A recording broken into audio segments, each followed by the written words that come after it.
Macho ya fursa yanafungwa na nini? Kwanza yanafungwa na complaints.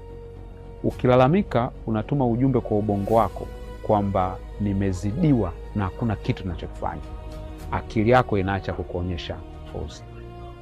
Fursa inafungwa na jambo la pili, watu unaoambatana nao. Kama kila siku kijana unayekaa naye analalamika, analaumu, atalaumu serikali, atalaumu baba yake, atalaumu shule aliyosoma, atalaumu hali ya hewa. Malalamiko, negativity huwa inaambukizwa. Ndio maana uwezo ukakaa na wambea na wewe usiye mbea. Siku ya kwanza utasema mimi siongei, siku ya pili siongei, lakini siku ya tatu itabidi uchangie, usema ni kweli. Sasa ukikaa na mtu ambaye ni negative, ndio maana tunasema maisha yako miaka 25 kuanzia leo kwenda mbele, kijana yote, yanatokana na mambo mawili makubwa.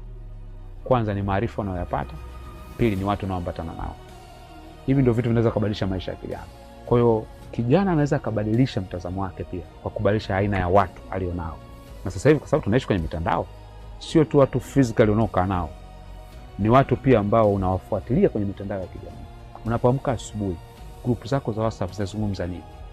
Facebook, watu unaofuatilia kwenye account wanazungumza nini?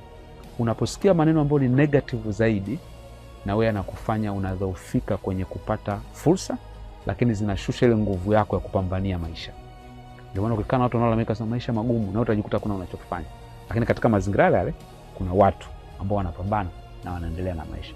Kwa hiyo inawezekana kabisa kubadilisha. Na mtaji wa kwanza wa kijana wala sio fedha, wala sio fursa za kupewa. Mtaji wa kwanza wa kijana ni akili yake.